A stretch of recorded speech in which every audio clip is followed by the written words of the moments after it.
Hola a todos, sean bienvenidos a la tercera sesión de Publica tus ideas del primer borrador a tu libro autopublicado por parte de nuestros amigos de Didacteca. Mi nombre es Carlos Nicolás Ortiz y bueno, ya tuvimos dos sesiones. En la primera vimos los elementos que necesitamos para empezar a escribir, como lo es la premisa, como lo es el tema, etcétera. En la segunda sesión vimos la estructura propiamente de una historia que está a través de El Camino del Héroe. Y bueno, en esta tercera sesión veríamos la aplicabilidad de esa estructura propiamente en la Muerte Feliz de Albert Camus y algunas herramientas narrativas que nos ayudarán a estructurar un poquito el cómo contamos nuestra historia. También veremos una reflexión un tanto breve de lo que Miguel de Unamuno plantea en Niebla acerca de los personajes o la rebelión de los personajes. Y bueno, sin más dilación, vamos allá. La primera técnica narrativa, que tiene por nombre in media res. In media res pues se traduce al español prácticamente como en medio de la cosa, en medio del asunto. Y bueno, esta técnica sitúa al lector en medio de un asunto importante de nuestra trama. Es un momento de mucha tensión, es un momento quizá de reflexión, pero es un momento que se sitúa casi al final de la trama, es decir, que es un momento que ya está desarrollado a través de varios capítulos, pero que nosotros tomamos del final y lo ponemos al principio. ¿Para qué lo ponemos al principio? Bueno, para que el lector se enganche con la historia, sepa más o menos de qué va, cuál es la naturaleza de lo que se va a escribir o de lo que él va a leer propiamente. Y también nos ayuda a crear en él un gancho, ¿no? Es este gancho de marketing en el cual él lo lee y pues dice si le gusta o no la historia. Y pues yo les pongo aquí dos ejemplos. El primero es de mi libro, El recuerdo de quien ya no existe, y es la parte final del primer capítulo. El primer capítulo básicamente es una sesión que tiene Ana con su terapeuta y en la cual le va a contar cómo fue su infancia, y esa infancia nos va a servir de cimiento para que entendamos por qué Ana no quiere salir del abuso o por qué Ana está en esa necedad o en esa pasividad ante el abuso. Y bueno, se los leo. Lo he pensado muchas veces desde que me separé y me he dicho a mí misma lo estúpida que fui al repetir lo que era evidente. Es por eso por lo que estoy aquí, porque he decidido abrir la celda de la prisión que yo misma elegí, pero mi cuerpo y mi voluntad son muy débiles para tomar las llaves. Espero, con toda la esperanza del mundo que me queda, que usted pueda ayudarme. Y entonces, pues, aquí nos habla de una Ana ya desarrollado, una Ana que ya ha decidido salir del abuso y que está buscando ayuda para salir de él. Y bueno, el otro ejemplo es el de Cien años de soledad, que propiamente es el que populariza el in media res, porque este inicio de de Gabriel García Márquez, perdón, es muy famoso, ¿no? Y nos dice: muchos años después, frente al pelotón de fusilamiento, el coronel Aureliano Buendía había de recordar aquella tarde remota en que su padre lo llevó a conocer el hielo. ¿Por qué está en el pelotón de fusilamiento? ¿Por qué recuerda su infancia? No lo sabemos. El libro a partir de ahí nos va a contar la historia hasta que llegamos a ese momento, y el por qué pasan todas estas cosas son lo que va a mantener enganchado al lector queriendo saber cómo Aureliano Buendía ha llegado a ese pelotón de fusilamiento. El segundo recurso que veremos pues es el flashback. El flashback es un recurso que es más popular, que se encuentra en diversidad de escritos, tanto en guiones como en libros, como en historietas, etcétera. Y pues básicamente es un regreso al pasado. Vamos a contar eh, que alguna cosa específica del personaje o algunas cuestiones que ha vivido el personaje para que entendamos su desarrollo, o algunas situaciones que se van a situar en el presente de la historia. Y pues bueno, yo les pongo aquí tres ejemplos. Uno es el de Harry Potter y el Cáliz de Fuego, es la escena propiamente del pensadero. Eh, el pensadero es una buena forma de utilizar el flashback porque en vez de contarnos nos muestra lo que pasó. Recordemos que Harry Potter está en la oficina de Dumbledore, encuentra el pensadero, entra eh, a ver el pensadero y lo sitúa dentro de la escena en donde van a juzgar a el director de Drumstrack y este director empieza como a acusar a los mortífagos y el último que acusa pues es a Barty Crouch Jr.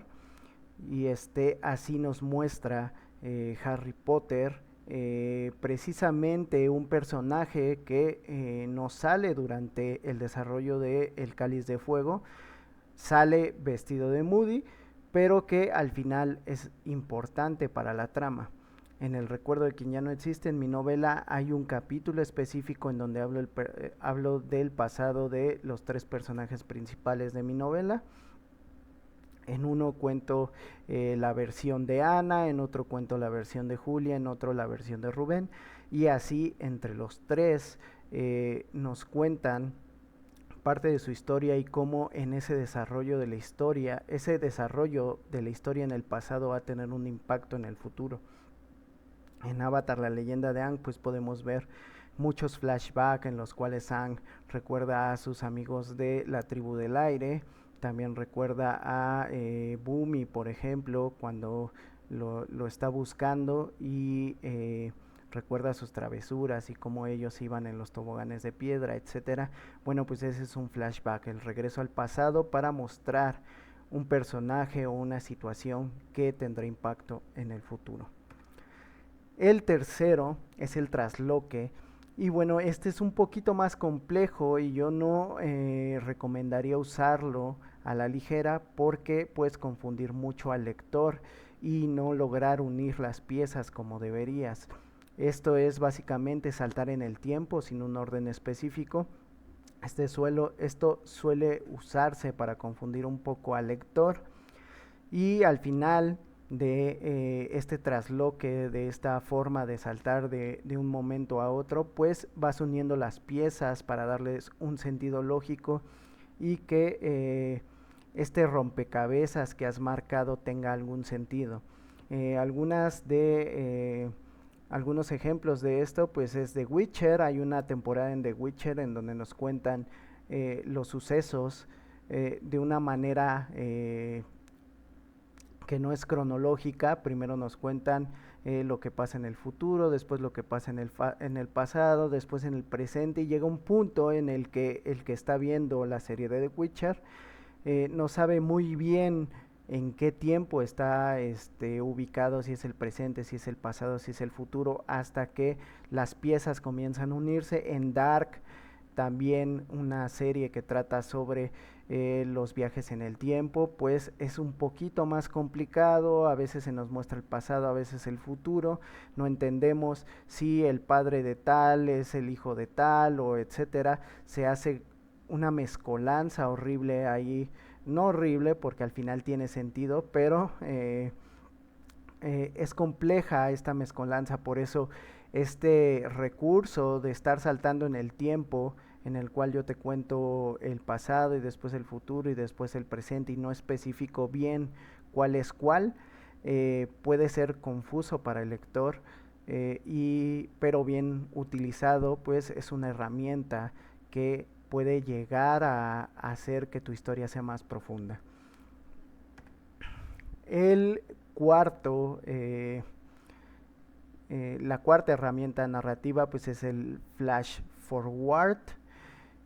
Flash forward viene precisamente de una serie de Estados Unidos en el cual es básicamente mostrar el futuro a través de una visión o una versión del futuro que ayude a impactar en el pasado. La serie de Estados Unidos pues básicamente se trata de que en una ciudad los personajes pierden el sentido durante unos minutos, pero en ese perder el sentido ellos tienen precisamente un flash forward en el cual ellos ven su futuro y ese futuro va a determinar las acciones que van a cometer en el presente.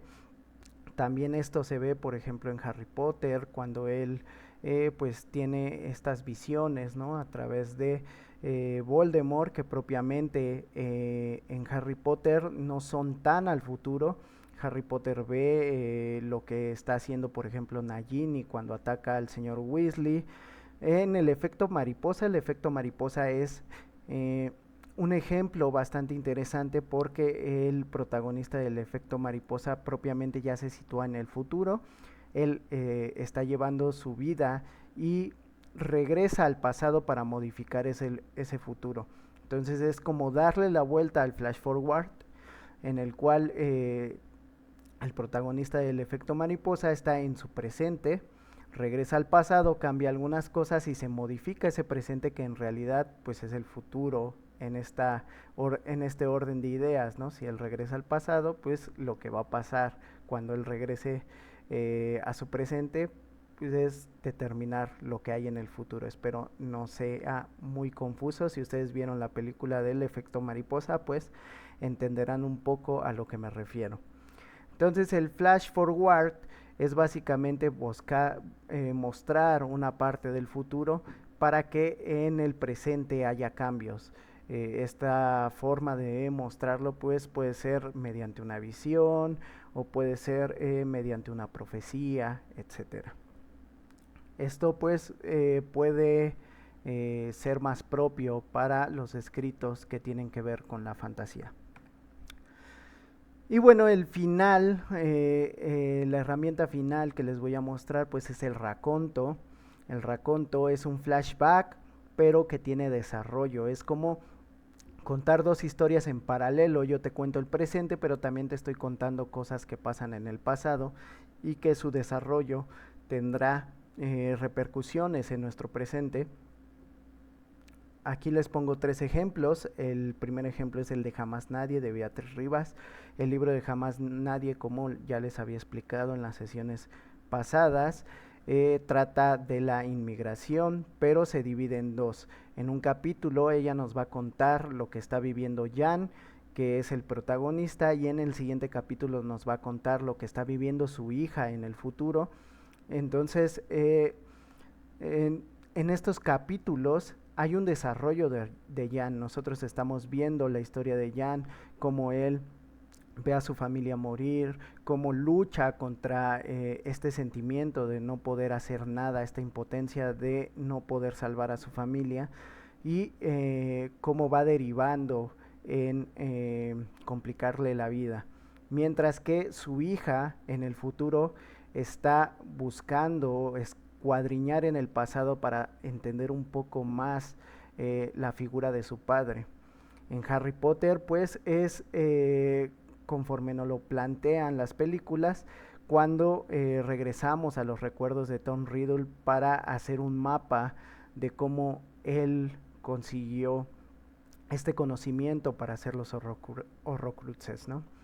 Entonces el raconto pues es un flashback más largo en el cual nos va a mostrar desarrollo. No significa que cuando yo hago un raconto, cuando regreso al pasado, voy a terminar ese pasado.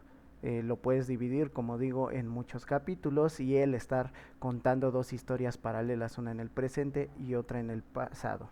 Ahora, una vez llegado aquí, pues vamos a hablar un poquito sobre el contenido, algunos consejos y algunas herramientas que nos ayudan a propiamente escribir el contenido. Y bueno, vamos a hablar un poquito de Salva al Gato. Todas estas herramientas se encuentran en el libro de Salva al Gato de Blake Snyder. Y pues el libro propiamente se llama así. Y bueno, empezamos con la estrategia narrativa de Salva al Gato, que es básicamente presentar al protagonista de una manera amable al lector, incluso cuando este no es del todo bueno. Es contarnos un poquito de nuestro protagonista sin necesidad de decir, bueno, Juanito era alegre, corría por, no sé, o sea, contar cualidades específicas, era alegre, era triste, eh, tenía a su mamá en la enfermería, etcétera. Bueno, pues todo esto lo condensamos en una sola acción, que sería pues Salva al Gato. El nombre viene propiamente de eso, de un ejemplo en el cual el protagonista va por la calle y viene un carro a toda velocidad, va a atropellar un gatito y el protagonista se avienta y salva al gatito, ¿no? Entonces desde ahí entendemos las motivaciones que va a tener el protagonista, que son puramente nobles. No siempre tiene que ser un gato al que salve.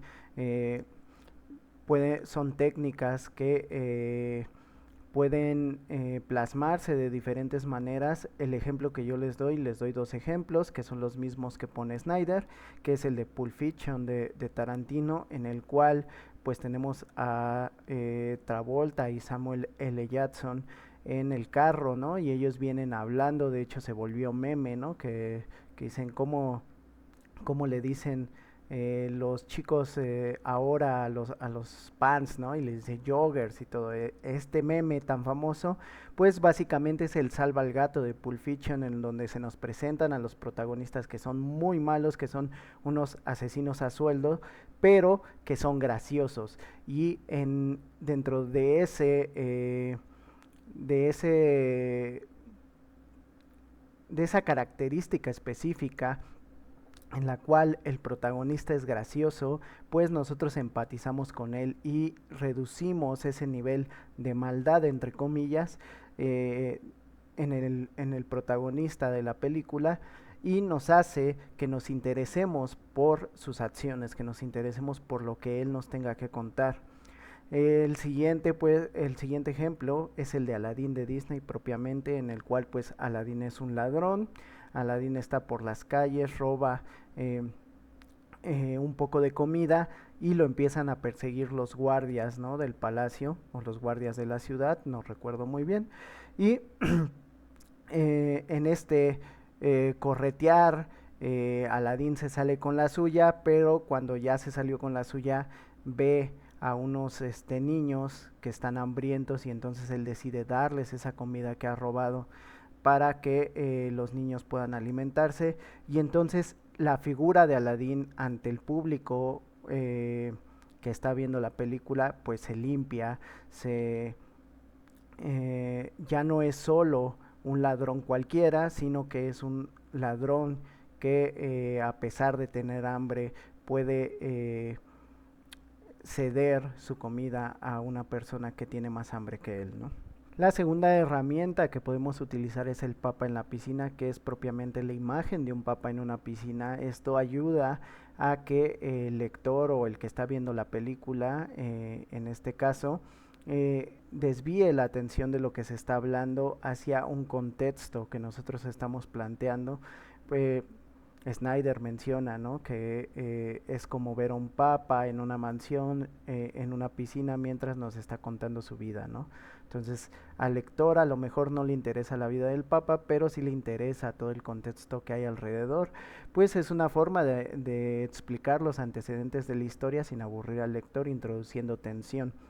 No precisamente tienes que poner un papa en la piscina, pero sí meter a través de algunas situaciones esta tensión.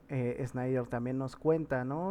Que él en un guión eh, pone propiamente es de acción, y van a tener una reunión donde se les va a contar todo lo que se va a hacer para robar el banco, pero estos llegan tarde, entonces no van al baño, y durante todo lo que están platicando de este plan, ellos están con la tensión de que quieren ir al baño, de que se están orinando, etcétera, ¿no? Entonces, esa tensión es la que nosotros necesitamos para distraer al lector de estos antecedentes aburridos que quizá no quiere leer.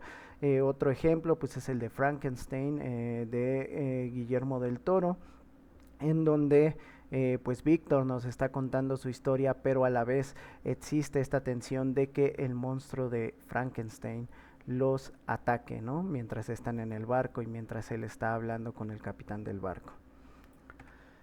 Los siguientes pues propiamente son consejos que nos da Blake Snyder, y que bueno, él le pone aquí unos títulos específicos para que no se nos olviden.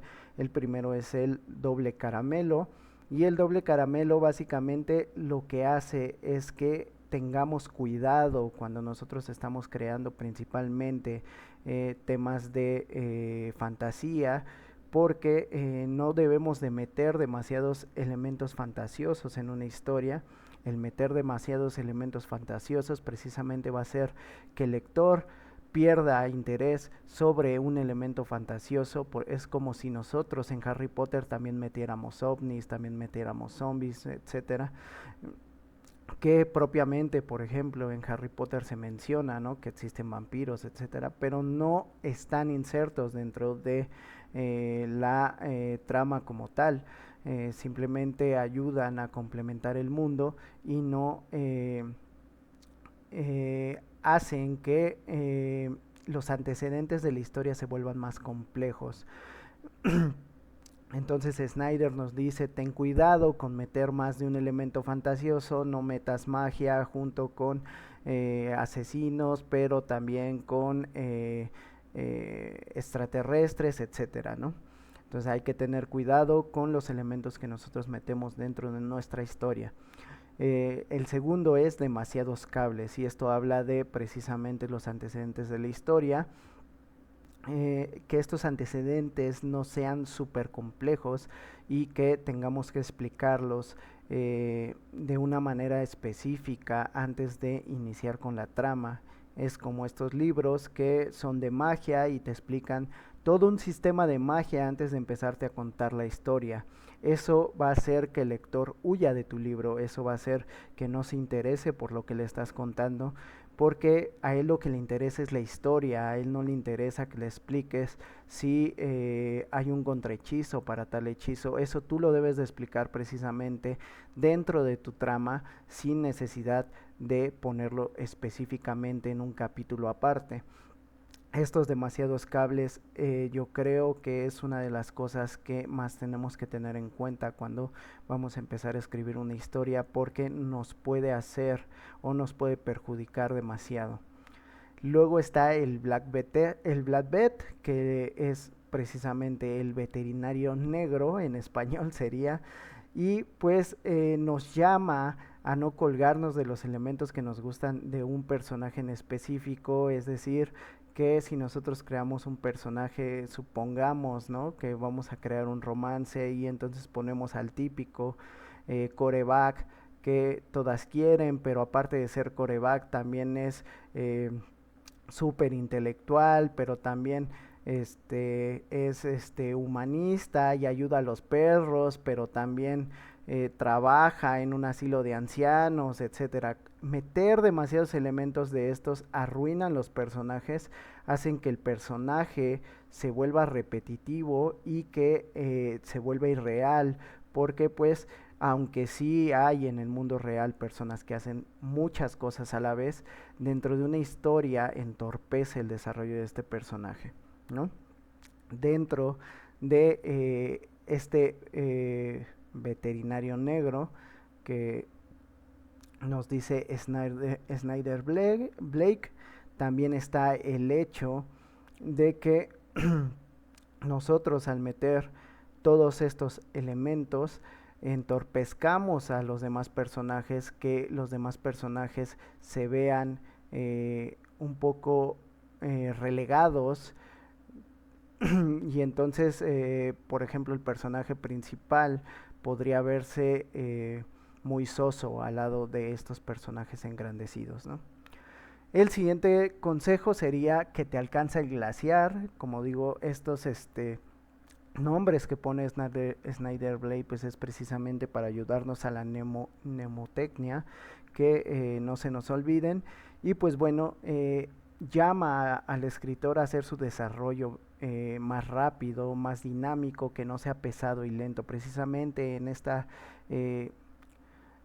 nueva realidad donde tenemos TikTok y todo lo queremos rápido. Nos llama a Snyder a que todo eso que no aporta a la historia lo desechemos, y que no tardemos demasiado en llegar a lo que es el tema del libro, a lo que es el tema del conflicto, a cómo se va a desarrollar eso, ¿no?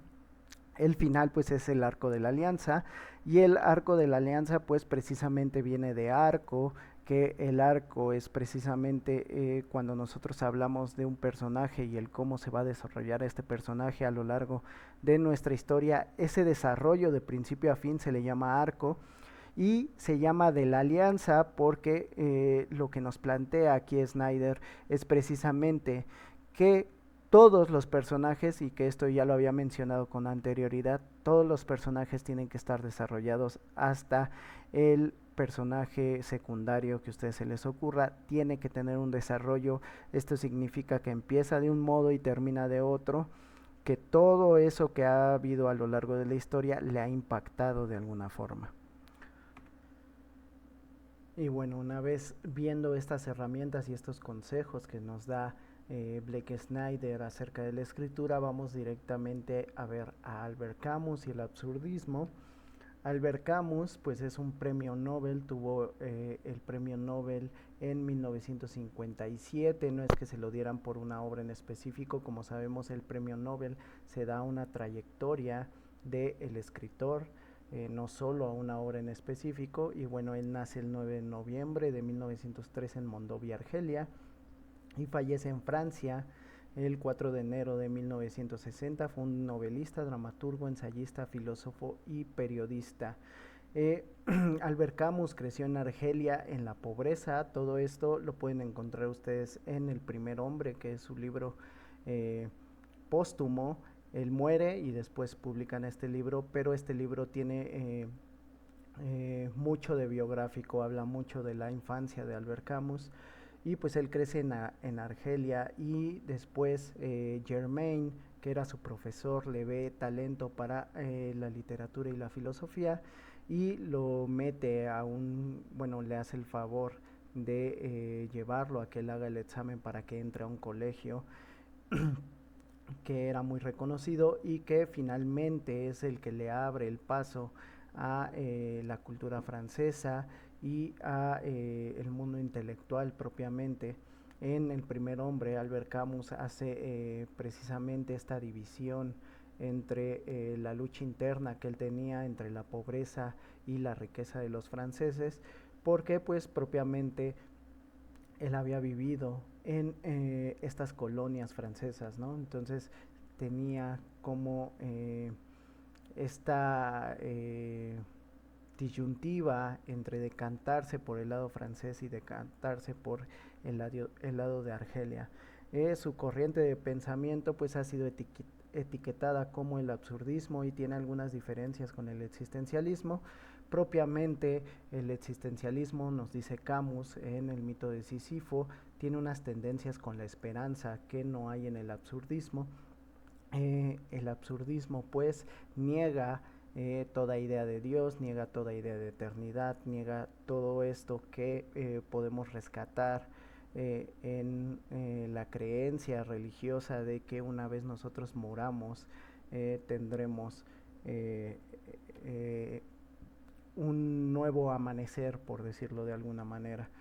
Y pues bueno, como decía, la filosofía de Albert Camus puede remontarse a dos libros en específico. El primero es El mito de Sísifo, que nos plantea todo el absurdismo en su primera etapa, y después estaría el del hombre rebelde, que pues nos habla del hombre una vez aceptado el absurdismo.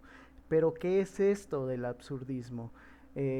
Albert Camus en el mito de Sísifo al principio nos dice que la pregunta fundamental de la filosofía es la de si vale la pena vivir o no. La respuesta que demos a esta pregunta pues va a determinar todas las demás preguntas que vienen en el futuro, y a la vez nos va a situar en una actitud ante la vida.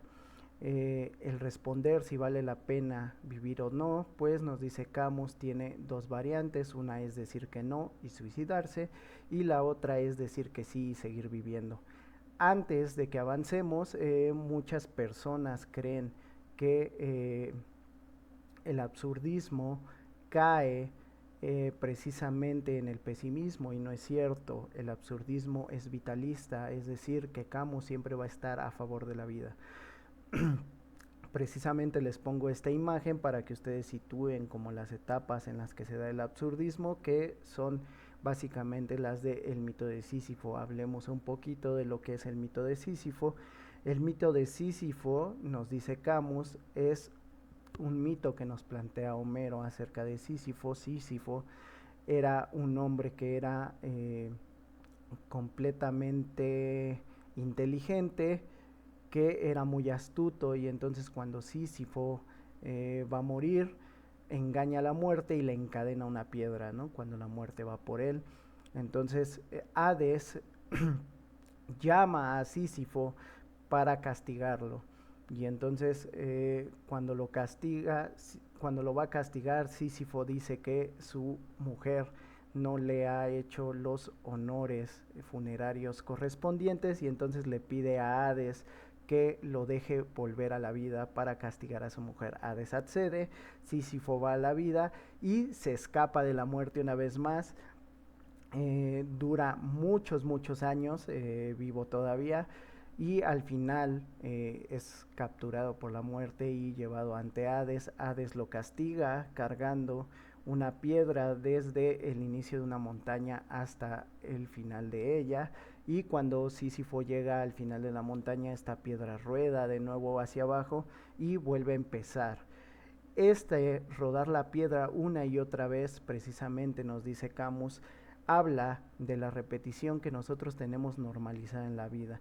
Nosotros tenemos una rutina, y esa rutina hace que poco a poco la vida se tome un color gris, un color de hastío, en el cual nosotros repetimos una y otra vez las acciones, aunque tengan unas pequeñas variaciones, ¿no? Entonces la imagen de Sísifo subiendo la piedra a la montaña es lo que Camus va a tener en su cabeza cuando nos hable del absurdismo. El absurdismo, ¿de dónde surge el absurdismo? Bueno, pues el absurdismo surge del mundo y del hombre. Esta relación entre el hombre y el mundo es una relación que desde el principio está quebrantada. El hombre tiene deseos, esos deseos los proyecta al mundo, y el mundo, a través de la necesidad, le niega esos deseos. El absurdo puede surgir entonces desde muchas variantes. Entre ellas, pues, por ejemplo, está el de la finitud de la vida. Cuando nosotros somos conscientes de que podemos morir en algún punto, bueno, pues la vida pierde un sentido específico. Como spoiler, Camus parte de la idea de que la vida no tiene sentido, o no tiene un sentido o un fin último, pero que aún así vale la pena ser vivida.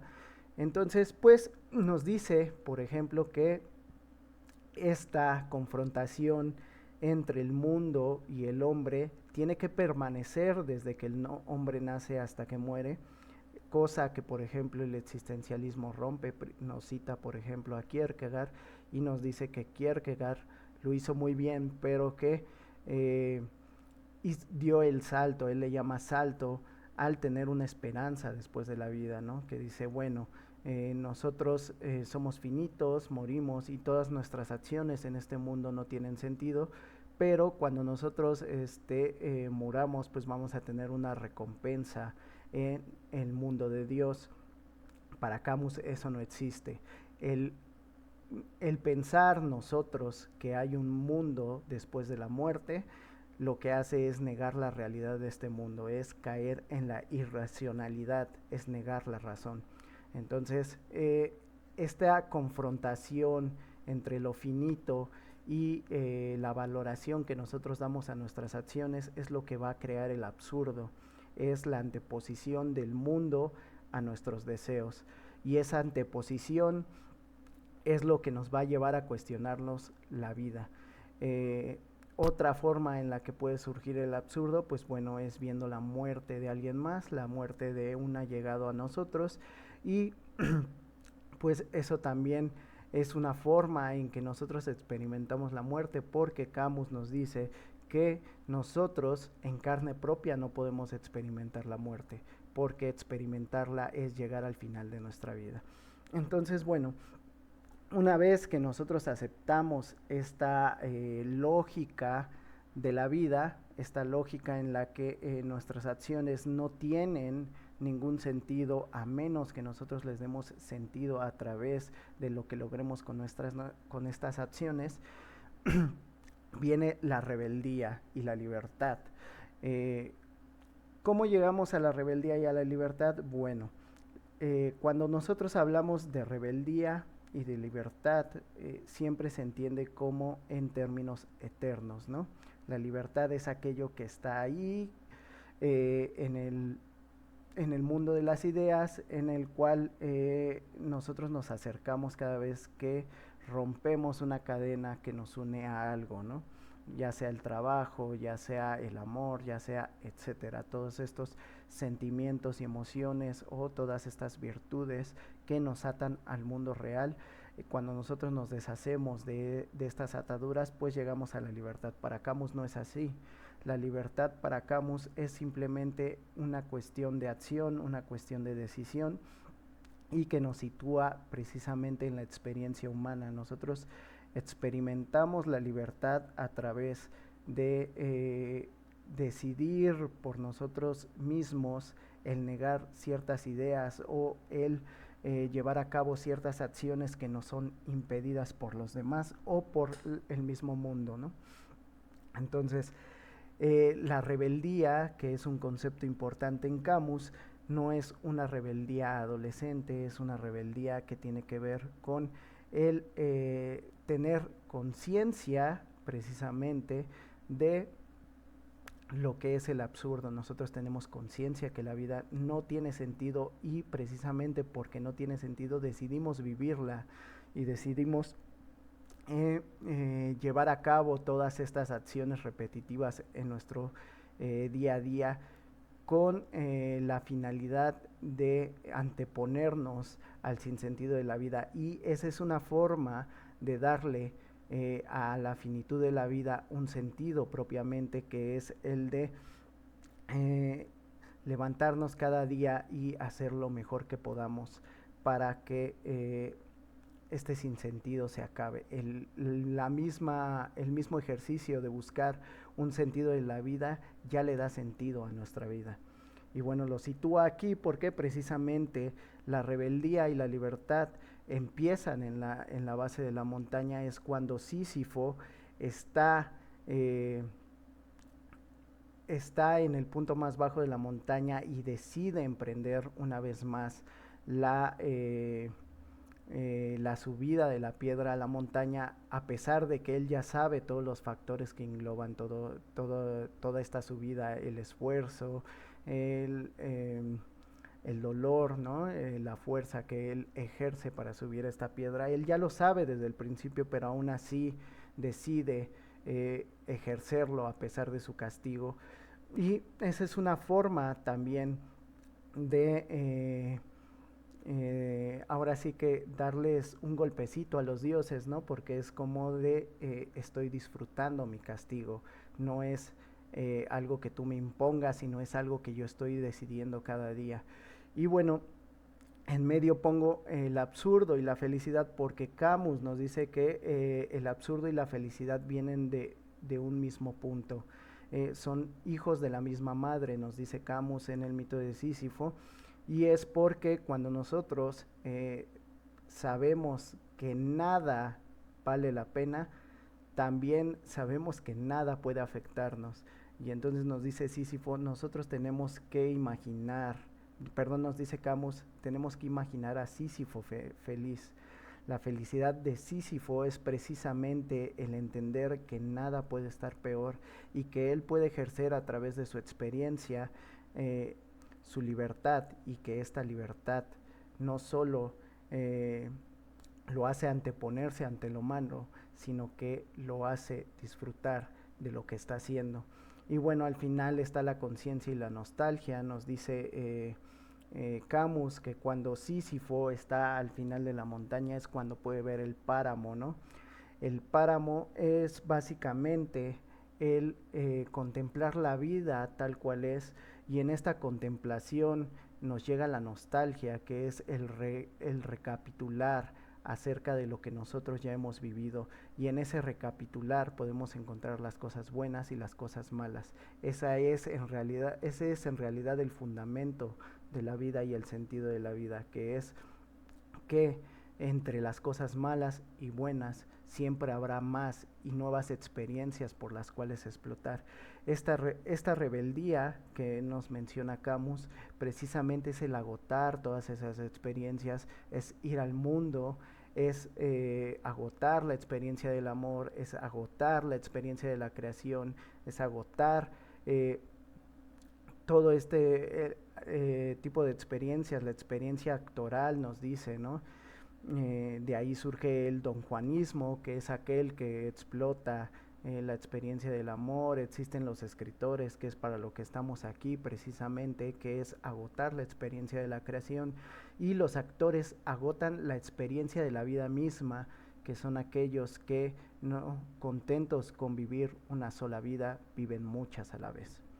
Y bueno, este es como un poquito de contexto que les estoy dando para que podamos pasar a La muerte feliz, que es la primera novela que escribió Camus, y es una novela que también se publica póstumamente, que no es una novela que Camus decidió publicar, pero que tiene todos estos elementos de la filosofía absurdista, y que nos plantea precisamente, como dice el título, qué es una muerte feliz, de qué va la felicidad en Camus. Bueno, pues vamos a verlo.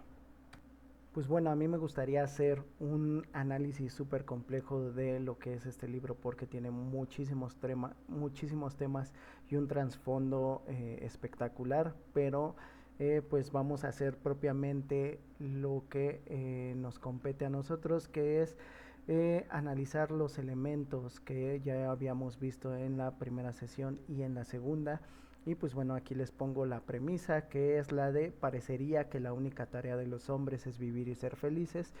Camus nos va a probar esto, nos va a probar que en realidad esa es la tarea que tenemos los hombres, hombres y mujeres, no solo los hombres, eh, que pues es el de la felicidad, y pues por eso el tema principal del libro es la felicidad, aunque también de manera subordinada tenemos a la libertad propiamente. Y bueno, la trama nos dice: Patrice, un joven intelectual, conoce a Zagreus, un discapacitado con dinero, que le planteará el problema sobre la felicidad y cómo lograrla. Para ello pide a Patrice que lo mate, y a cambio le cederá algo de su fortuna. A partir del asesinato, Patrice tendrá que reflexionar sobre la condición existencial e intentar lograr el fin último del hombre, el de ser feliz, que propiamente viene de Aristóteles, esta sentencia, que es que el fin último del hombre es la felicidad. Y bueno, aquí tenemos el mundo ordinario, y precisamente es lo que les decía, que no hay que seguir la estructura a rajatabla. Por ejemplo, el mundo ordinario de Camus se encuentra en el capítulo 2, donde nos habla de un Meursault que trabaja en el muelle, y que ve como el mandadero, que es el que ayuda a los que están trabajando ahí, se fractura un brazo, y entonces lo va cargando, ¿no? Y eso es muy importante porque nos da la constitución física de Meursault, y dice que Meursault andaba zancadas, altísimo y moviendo los hombros anchos y musculosos. Se notaba un cuerpo extraordinariamente joven y vigoroso. Desde aquí ya nos plantea un Meursault que es joven, un Meursault que no está recorrido en la vida, y que tal vez no le interesa mucho lo que es la felicidad. Después nos dice: oye, Meursault, nos pone aquí un diálogo que le hace bueno, yo les pongo más bien un diálogo que le hace su eh, jefe en el trabajo, y le dice: oye, Meursault, tú eres un hombre instruido. Aquí Camus nos va a empezar a plantear muchos matices alrededor de lo que del camino que nos va a marcar. Y bueno, tenemos a un Meursault que es instruido, pero que después Camus como que nos lo va a negar un poco, y nos va a decir: Meursault había tenido que interrumpir los estudios y ponerse a trabajar hasta que murió su madre, siguió leyendo y pensando. Entonces es un Meursault que ha dejado la escuela, pero que a pesar de que ha dejado la escuela, él se sigue letrando, ¿no? Él sigue leyendo, él sigue pensando, él sigue buscando una vía para que su desarrollo intelectual no se estanque. Y bueno, ya tenemos dos características de Meursault, una es física, bueno, algunas son físicas y la otra es intelectual. Entonces tenemos un Meursault que es joven, pero que a la vez también es intelectual y que le interesa seguir conociendo sobre diversos temas, ¿no? Después, esto es súper importante, nos va a hablar, es la primera vez que Camus va a hablar de la felicidad, y esto es importante por lo que vamos a ver con el mentor. Y el fragmento dice: cuando se reunían en las noches y cenaban en silencio alrededor de la lámpara de petróleo, había una felicidad secreta en aquella sencillez y aquel quedarse aparte. Esto nos habla de la relación que tenía Meursault con su mamá y los cuales eran pobres, ¿no? Y nos va a hacer aquí otro matiz que dice: ahora en cambio la pobreza en soledad era miseria espantosa. Entonces hay un cambio de actitud en el cual existe una felicidad ahí intrínseca entre una relación filial que es la de Meursault con su mamá, y en la cual no le importaba esta pobreza mientras tuviera la compañía de su madre. Ahora que está solo, en cambio, esta pobreza le parece insostenible, ¿no? Eh, como ven, este es el mundo ordinario, es lo que el autor nos está planteando desde donde vamos a partir a la aventura.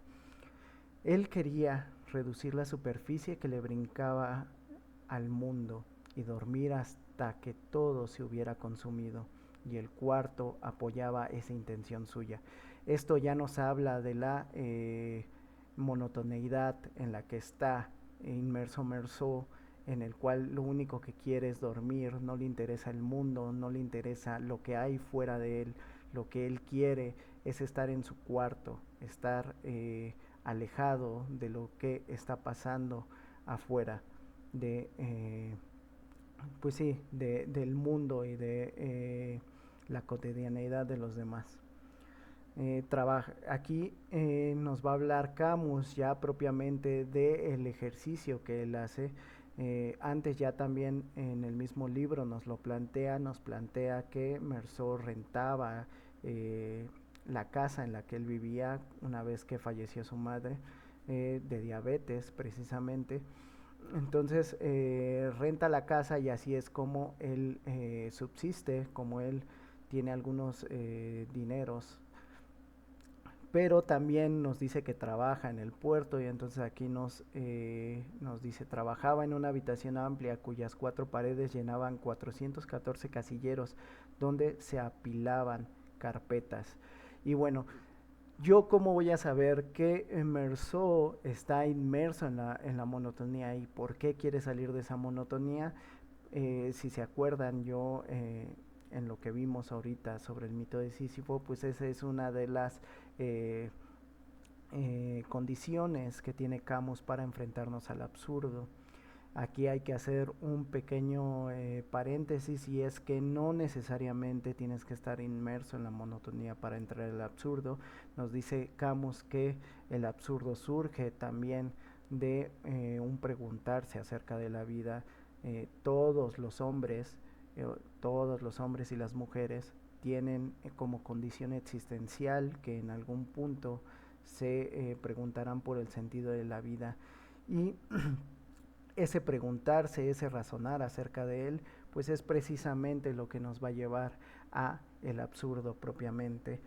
Nos dice: pensar en general es estar minado, nos dice Camus en el mito de Sísifo.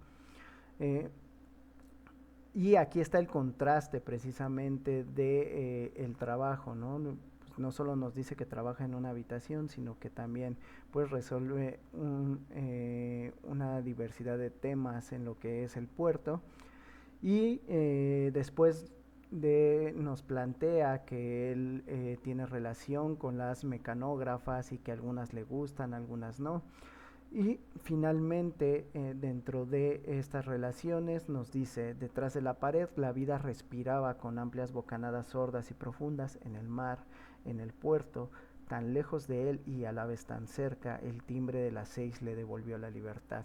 Es eh, es esta libertad que se ejerce en la experiencia, no es la libertad eterna, es la libertad que se ejerce a través de liberarse de una responsabilidad.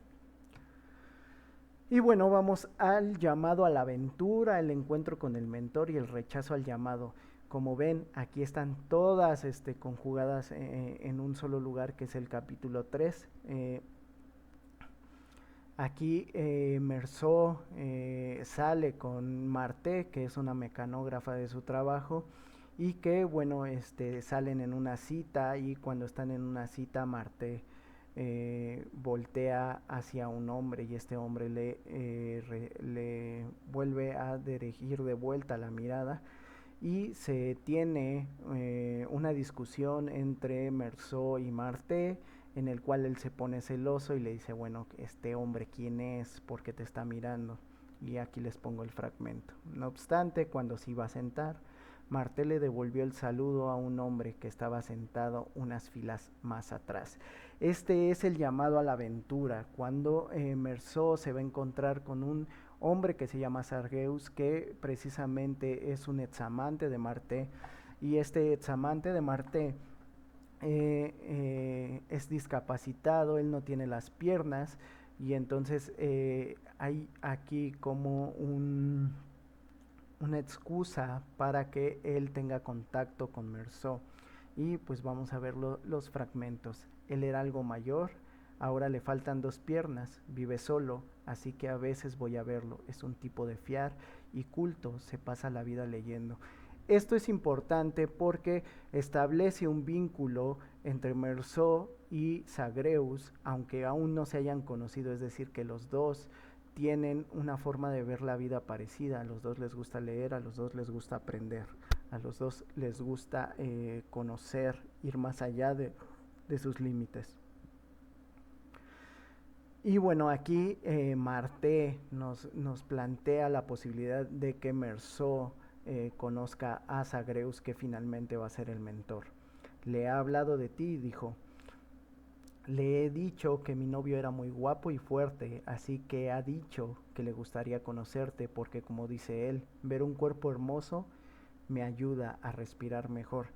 Esto es importante porque Meursault va a decir que este tipo es medio raro al hacer este tipo de sentencias, eh, y Marté le va a dar un puyazo a Meursault y le dice: las borricas, que porque Meursault le dice a Marté precisamente: este tipo es medio raro, y ella le responde: las borricas no lo son. Y bueno, aquí nos van a presentar a los aliados, que después lo va a presentar Camus de manera más específica, y nos pone aquí el fragmento: las borricas eran Rose y Claire, unas estudiantes de Túnez a quienes había conocido Meursault y con quienes mantenía la única correspondencia de su vida, es decir, eran las únicas que Meursault les escribía. Y bueno, el hecho de que Zagreus diga que ver un cuerpo hermoso lo ayuda a respirar mejor, pues tiene que ver precisamente con su discapacidad, porque él, al ser discapacitado, pues le gusta ver cuerpos sanos, no tanto hermosos, pero sí sanos, porque diría en una parte del capítulo 4, es lo que me mantiene viendo la vida arder, ¿no? Es este impulso de estos cuerpos que todavía pueden realizar sus actividades normales, y que pues estas actividades él ya no las puede realizar. La primera vez que Meursault vio a Zagreus, lo exasperó. Este es el rechazo al llamado.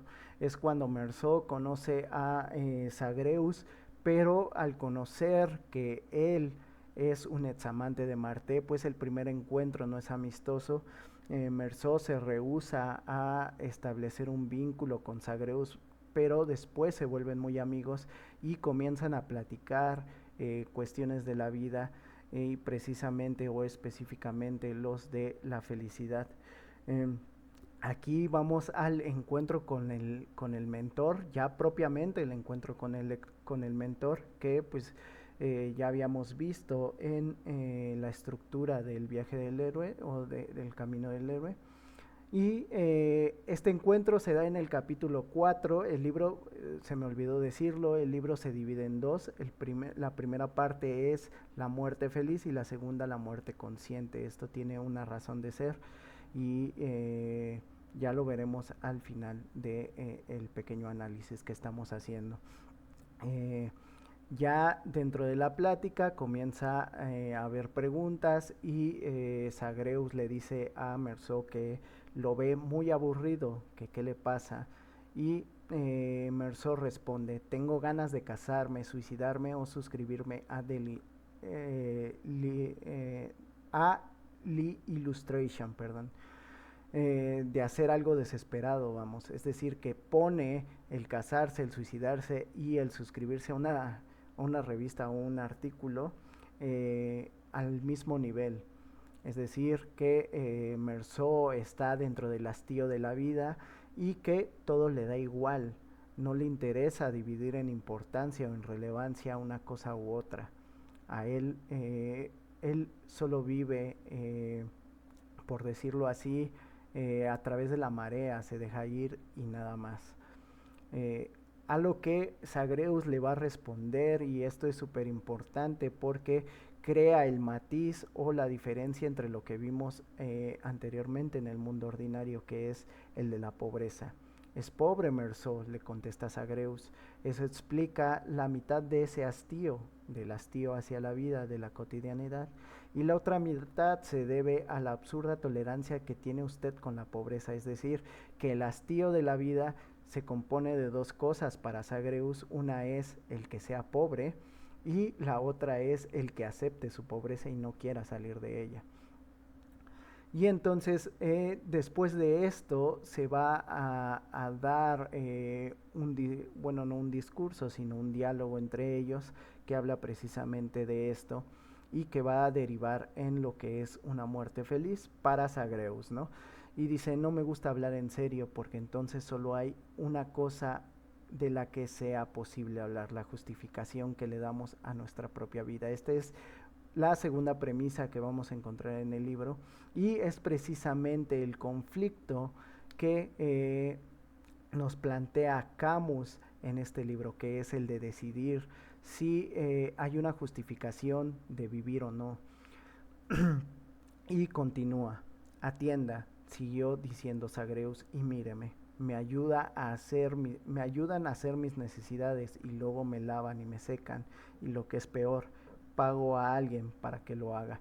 Esto significa que Zagreus, a pesar de tener eh, dinero, de poder alejarse del hastío que tiene, por ejemplo, Merceau a través de la pobreza, pues no lo puede hacer porque al no tener piernas se sumerge en otro tipo de hastío que es el de no ser autosuficiente. Entonces su vida también se acerca al hastío de la vida, se acerca a la monotonía y se acerca a esta repetición de acciones en las cuales ni siquiera él puede llevarlas a cabo, se vuelve inútil y por lo tanto se vuelve infeliz. Y usted, Merceau, que tiene su cuerpo, su único deber es vivir y ser feliz. Es decir, que Merceau sí tiene la posibilidad de alcanzar la felicidad. Para Zagreus esta felicidad ya está negada de por sí, porque esta felicidad depende de que él sea sano y él pueda desenvolverse a través de las acciones que toma en el mundo. Y luego se plantea la posibilidad de que Merceau pueda alcanzar esta felicidad a través del dinero. Y dice, sé muy bien en qué grado de vida alcanzaría. No haría de mi vida una experiencia, sería yo la experiencia de mi vida. Y esta experiencia precisamente es lo que ya mencionaba en el mito de Sísifo, que es el agotar la experiencia del amor, el agotar la experiencia de la creación, el agotar las experiencias que se nos plantean en el mundo y en el cual nosotros no nos limitamos, sino que aceptamos todas las consecuencias de esas experiencias. Y proseguimos. Tengo la seguridad, empezó a decir de que no se puede ser feliz sin dinero. Este es Zagreus hablando. Mire, Meursault, a un hombre bien nacido nunca le resulta complicado ser feliz. Y esta es otra premisa que nos va a dar Camus, y es que la felicidad y el dinero van unidos. ¿Por qué? Porque nos dice Zagreus que, y esto es lo que va a aportar Zagreus a nuestro personaje principal, aparte del dinero, que propiamente es lo que va a permitir que Meursault alcance la felicidad, es que la felicidad, perdón, el dinero nos da comodidad y la comodidad nos da libertad. Si tú tienes dinero no necesitas ir a trabajar y todo ese tiempo libre que tú tienes, todo ese ejercicio de la libertad es lo que te permite a ti llevar a cabo las acciones que te hacen feliz, las acciones que van a reflejar el sentido de tu vida. Y bueno, llegamos al cruce del umbral y el cruce del umbral se da en el capítulo 1, que es cuando Meursault acepta la propuesta de Zagreus de desvivirlo, pues, y de entregarle a través de eso el dinero de su fortuna y que éste pueda pues ir a través del el mundo sin estar atado al trabajo, ¿no? Y esta es la parte final del capítulo 1 en donde él ya lleva a cabo la acción y vamos a ver el fragmento. Zagreus estaba ahora mirando la ventana. Se oyó pasar un auto por delante de la puerta con leve ruido de masticación. Zagreus, sin moverse, parecía contemplar toda la inhumana belleza de aquella mañana de abril. Cuando notó el cañón del revólver en la sien derecha, no desvió la mirada, pero Patrice, que lo estaba mirando, vio que se le llenaban los ojos de lágrimas. Fue él quien cerró los párpados, retrocedió un paso y disparó. Estuvo un momento apoyado en la pared sin abrir los ojos, notando cómo le latía aún la sangre en los oídos, perdón.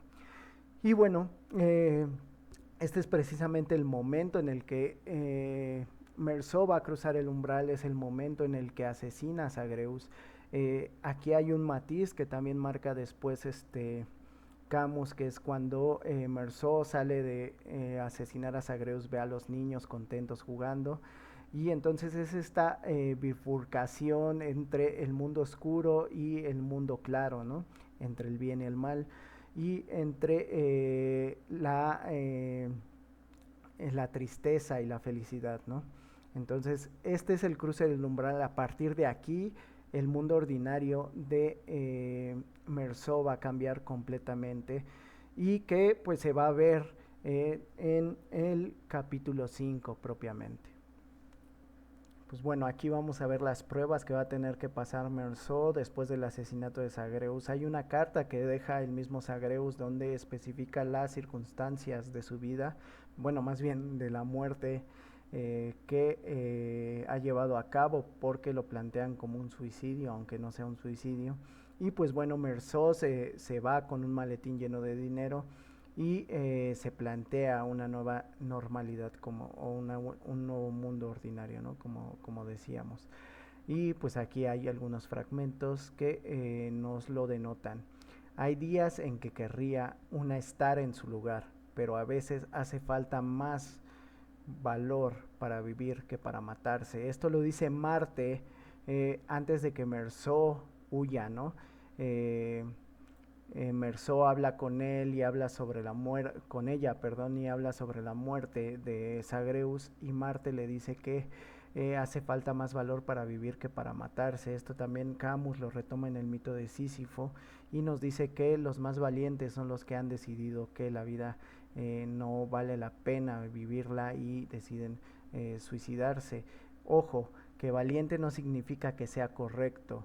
En realidad lo que dice es que ellos ya han tomado su decisión, ellos ya tomaron una posición ante la vida que nosotros que seguimos vivos quizá no hemos tomado definitivamente, y que nos eh, vamos a estar en un vaivén entre hacernos la pregunta sobre el sentido de la vida y responderla. Y bueno, después ya nos plantea que Meursault huye, ¿no? Y dice: una semana después, Meursault embarcó rumbo a Marsella, perdón, para todo el mundo. Iba a pasar una temporada de descanso en Francia. Desde Lyon, Marté recibió una carta de ruptura que solo hizo padecer a su amor propio. Al mismo tiempo le anunciaba que le ofrecían un trabajo extraordinario en Centro Europa, es decir, Meursault va a poner tierra no solo de la muerte, entre la muerte de Zagreus y él, sino también va a poner tierra en medio de Marté. La va a dejar, deja totalmente su relación, y aparte le dice que le dieron un trabajo en Centro Europa para que Camus nos dé a entender que él ya no va a regresar a el punto de origen de la historia. Y bueno, aquí termina la primera parte del libro, que es la muerte feliz, que propiamente es la de Zagreus, ya veremos después. Y comienza la muerte consciente, que, spoiler, será la de Meursault. Aquí pues empezamos con el descenso al infierno. Esto nos plantea que aunque Zagreus quería morir, y aunque Meursault le cumplió su deseo, y aunque él no es culpable directamente de su muerte, sí va a haber consecuencias para Meursault.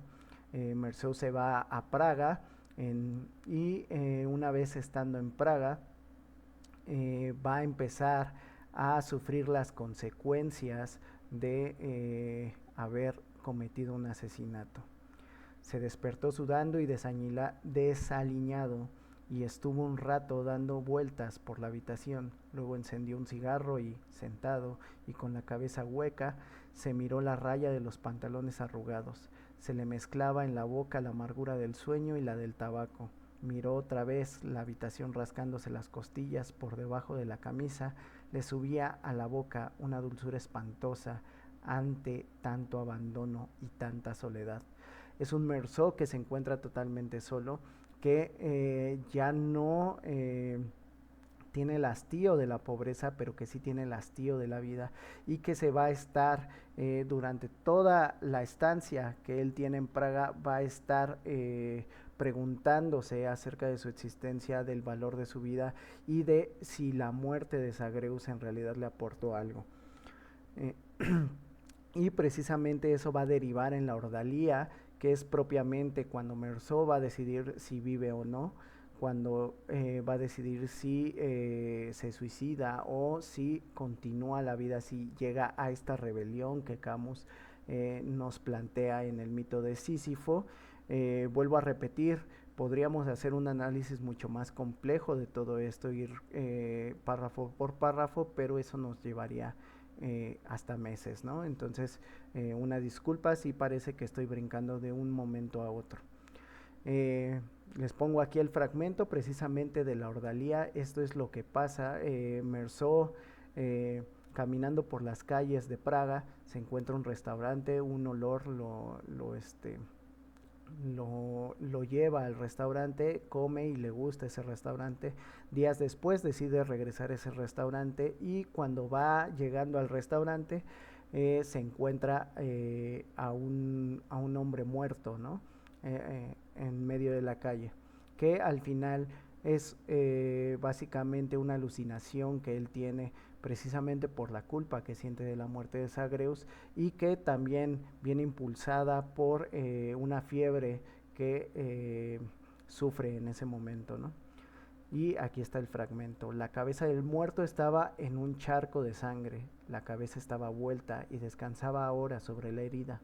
En aquel rincón remoto de Praga, entre la luz escasa en los adoquines algo pegajosos, el deslizamiento prolongado de los coches que pasaban a poca distancia de allí, y la llegada lejana de tranvías sonoros y espaciados, la muerte resultaba dulzona e insistente. Aquí está el deseo de morir. Y fue su mismísima llamada y su aliento húmedo lo que notó Meursault en el momento en que se alejaba zancada sin volverse. De pronto lo asaltó el olor del que ya no se acordaba. Entró en el restaurante y fue a sentarse a la mesa. Aquí es donde Camus nos va a especificar que todo lo que él está viendo del hombre muerto es una alucinación. El hombre estaba allí, pero sin cerilla. A Meursault le parecía que tenía una expresión extraviada en la mirada. Descartó la idea estúpida que se le estaba ocurriendo.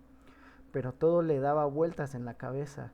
Antes de haber perdido algo, salió huyendo de pronto, corrió hasta el hotel y se tiró encima de la cama. Un clavo puntiagudo le quemaba la sien, es decir, que le dolía la cabeza.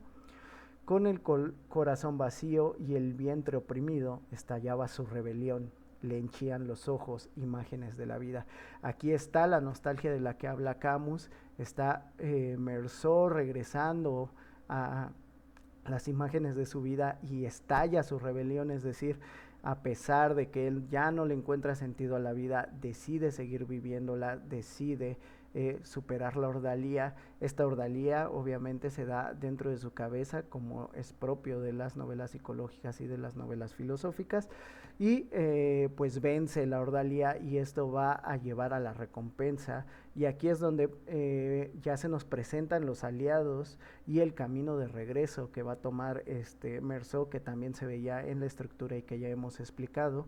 Esto se da en el capítulo 2 de la parte 2, que es la muerte consciente. Y bueno, dice, fue entonces cuando se acordó de sus amigas Rose y Claire. Por primera vez desde que había emprendido el viaje escribió una carta. Meursault les va a mandar una carta a Claire y Rose y les va a decir que necesita ir a verlas, que ya no se siente él ya no se siente bien estando solo, entonces busca a alguien de la cual pueda aferrarse y pues son estas viejas amigas que conoció hace mucho tiempo. Y ellas le contestan la carta y le dicen, querido Patrice, estamos en Argelia, a sus niñas les gustaría mucho volver a verlo. Si nada lo ata a ningún sitio, venga a Argel, podemos alojarlo en nuestra casa. Esto nos dice que Claire y que Rose, Patrice es Meursault, por cierto, eh, son o tienen una edad menor a la que tiene Patrice, entonces él es como el experimentado, ¿no? Y bueno, aquí está el regreso a casa. Como sucede con frecuencia, lo mejor de su vida había cristalizado en torno a lo peor, es decir, esta ambivalencia entre lo malo de la vida y lo bueno, y que nos hace valorar precisamente lo malo, es lo que nos hace valorar lo bueno de la vida. Claire y sus amigas, Agreus y su determinación de felicidad en torno a Marte, y aquí está la recompensa. Aquí es donde Camus nos va a enunciar la recompensa de la ordalía y de ese encuentro de Meursault con la idea del suicidio y la superación de la idea del suicidio. Ahora sabía que lo que tenía que pasar delante era su determinación de felicidad. Es decir, lo más importante para Meursault en este momento es alcanzar la felicidad. Ya no existe nada que lo detenga. La resurrección, que es, como ya habíamos dicho, cuando se va a ver el cambio de nuestro protagonista ante la ordalía, pues se da en el capítulo 3, parte 2. En este capítulo pues ya nos hablan propiamente del retorno de Meursault a Argel, de cómo él interactúa con estas chicas que pues ya no solo son Rose y Claire, sino que hay otra que se llama Catherine, y cómo se instaura una nueva normalidad en la cual la vida de Patrice ya o de Meursault propiamente ya no es la de trabajar, ya no es la de repetir una y otra vez el mismo ciclo, sino que es una vida más tranquila en la cual pues está le llaman la casa del mundo, ¿no? Y están los cuatro viviendo y conviviendo juntos y es básicamente la plenitud total de Meursault. ante la vida, y es ahí en realidad donde él va a alcanzar la felicidad que después, entre comillas, pierde, pero que precisamente fundamenta en Camus que la felicidad no es esto eterno que todos buscamos, una felicidad que es permanente, que una vez que tú la alcanzas ya no se pierde, sino que es precisamente una felicidad que se alcanza a través de la experiencia y que nosotros somos felices en momentos específicos de nuestra vida y que esos momentos específicos son los que nos permiten darle sentido a la vida. Y nos pone este fragmento que es donde los cuatro alcanzan este grado de felicidad que es básicamente a lo que se refiere con una muerte feliz. Y dice: el mundo no dice nunca sino una sola cosa, y en esa verdad paciente que va de la estrella a la estrella están los cimientos de una libertad que nos desvincula de nosotros y de los demás, igual que en esa otra verdad paciente que va de la muerte a la muerte. Cabe notar que ellos están en ese momento viendo el firmamento, están viendo las estrellas y están viendo una lluvia de estrellas propiamente. Entonces esta metáfora entre la estrella y la muerte marca el recorrido que hay entre una y otra y que nos anuncia el nacimiento y propiamente la muerte. La vida es lo que está en medio, ¿no? Patrice, Catherine, Rose y Claire cobran entonces conciencia de la felicidad que nace de esa entrega suya al mundo. Es decir, hay una despersonalización de nuestros personajes. Ya no es Patrice, ya no es Catherine, ya no es Rose, ya no es Claire. Es una entrega al mundo, es sentirse parte de la totalidad del mundo. Es lo que, por ejemplo, Kant ya mencionaba que era propiamente lo sublime, que es la pérdida de la individualidad y la unión con el todo, ¿no? Eh, Esto también habla de una experiencia propiamente humana y que quizá todos hemos vivido alguna vez cuando vemos algún paisaje y se nos hace inmensamente hermoso y que todas las preocupaciones que tenemos se nos van totalmente y que solo podemos pensar en que somos demasiado pequeños para el mundo. Esta es una experiencia real que se tiene, no es una abstracción eterna, ¿no? Si esta noche es como el rostro de su destino, les causa admiración que sea a la vez carnal y oculto, y que se les mezcle en la cara las lágrimas y el sol. Y su corazón de dolor y alegría sabe comprender esa lección doble que conduce hacia la muerte feliz. Es decir, ellos ya tienen la experiencia de la felicidad, ya no necesitan buscar más, ya no necesitan encontrar una experiencia eterna, un momento que perdure en el tiempo, sino que entienden que ese momento que han vivido, ese momento en el que compartieron los cuatro, han alcanzado la felicidad y ya pueden morir de una manera feliz.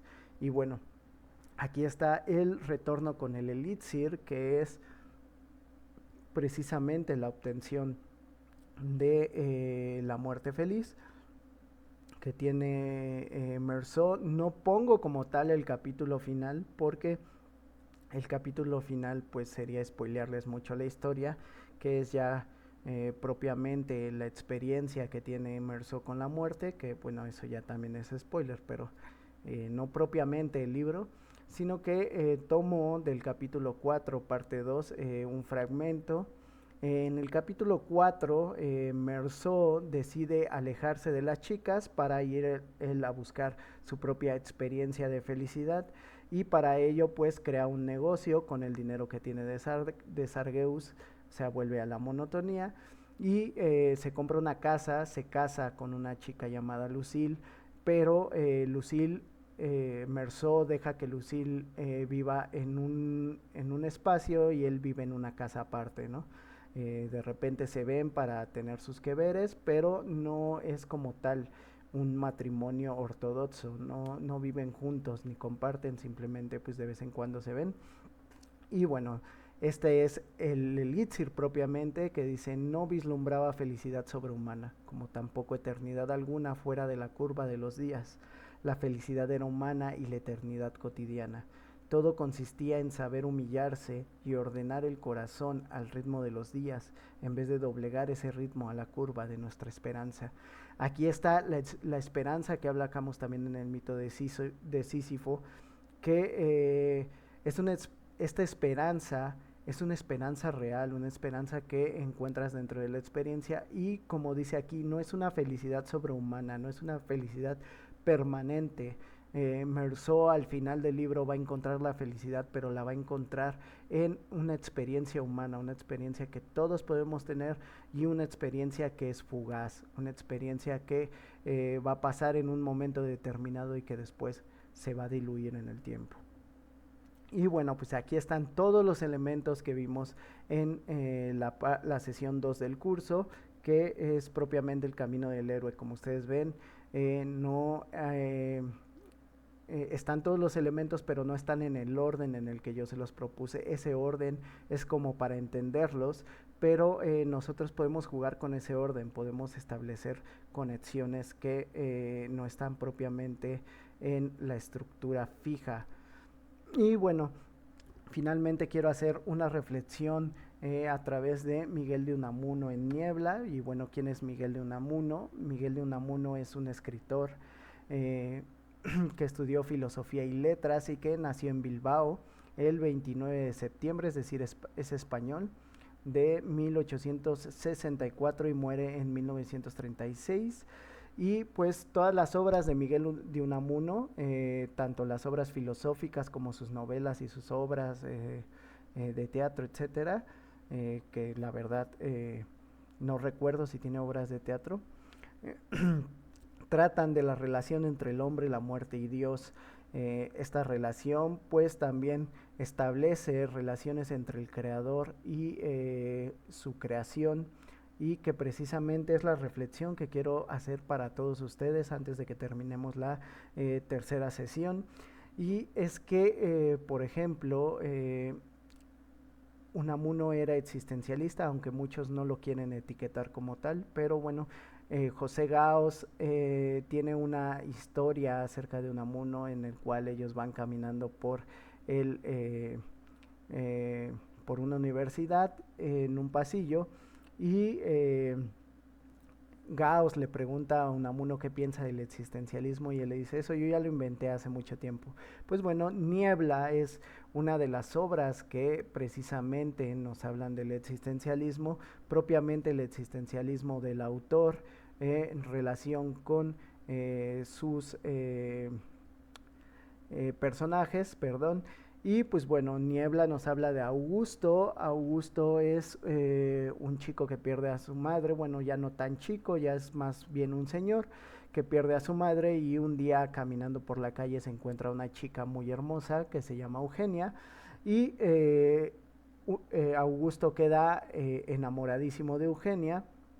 Entonces empieza a acudir a su casa, a mandarle cartas, a hablar con sus tíos para ver si pueden establecer una relación, pero Eugenia ya tiene una relación con otro chico.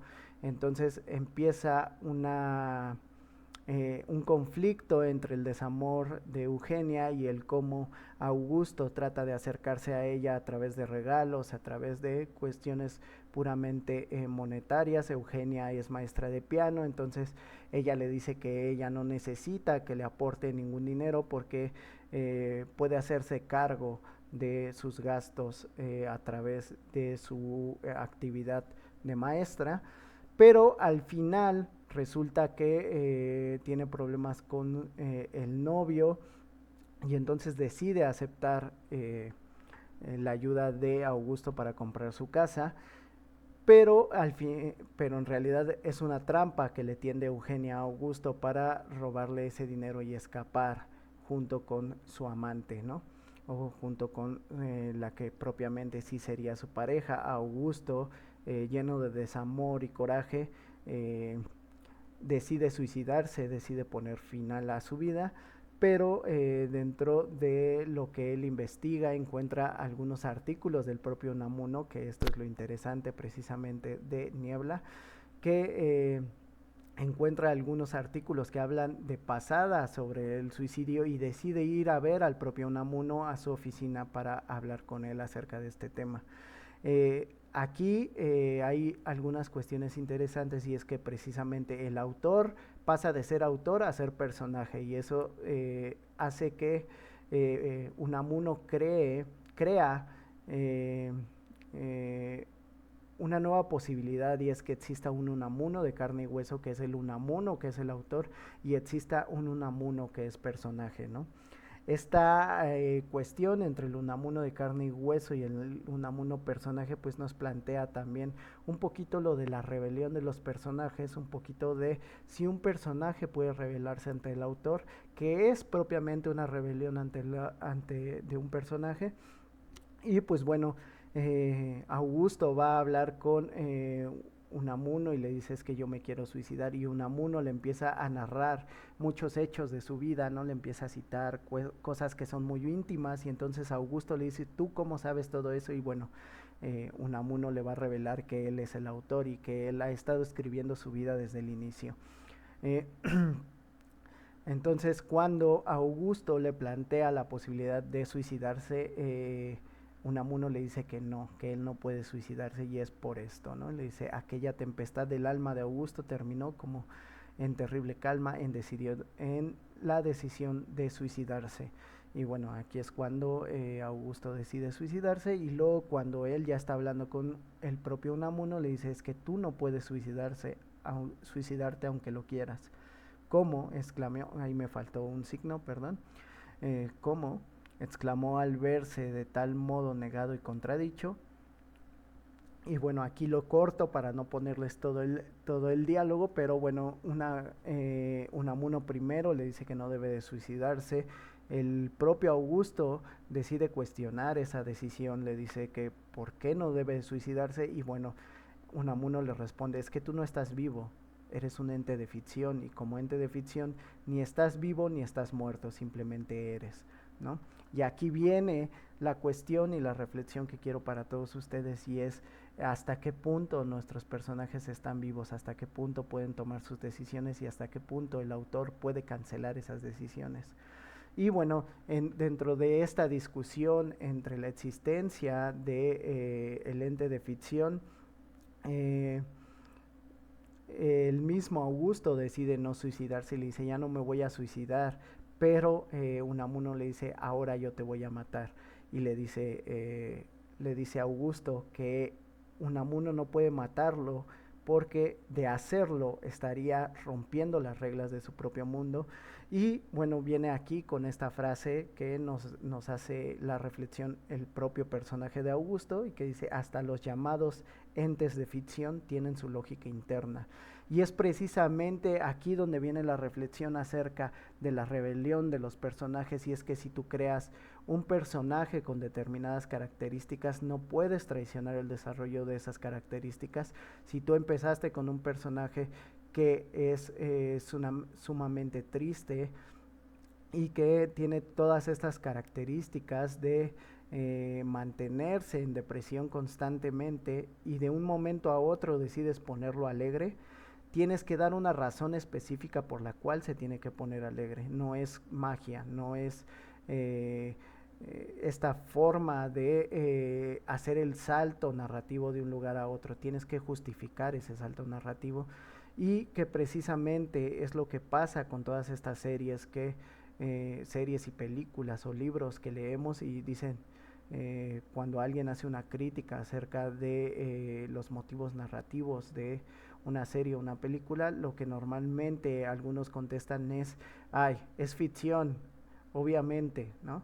Y sí, claro que es ficción, pero también la ficción tiene sus reglas y esas reglas deben de respetarse. Pues bueno, la rebelión de los personajes, aunque no se dan propiamente como se dan en Niebla, que sí es propiamente una rebelión en la que Augusto incluso le dice al mismo Unamuno que tiene el poder de matarlo.